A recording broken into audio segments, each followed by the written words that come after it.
This guide will help you navigate the map data visualization tool, adjust views, explore data, and interpret asset conditions effectively. Let's get started. The map data visualization feature allows you to analyze and interpret data visually, such as asset conditions and detailed data points. Click on the Map tab to open the Map Data Visualization tool.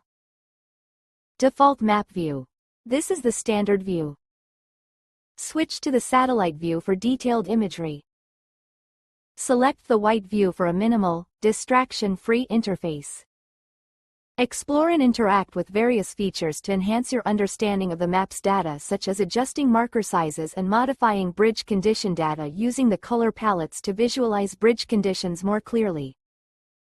Click on Bridge Condition to see detailed data regarding the condition of specific assets. You can color code asset markers based on their condition. Once done reviewing or modifying bridge condition data, click Close to exit the Bridge Condition section and return to the main map visualization. You can now visualize and interpret data effectively based on bridge conditions and other explored features. Green, good condition; yellow, fair condition; red, poor condition; blue, unknown condition. Thanks for watching.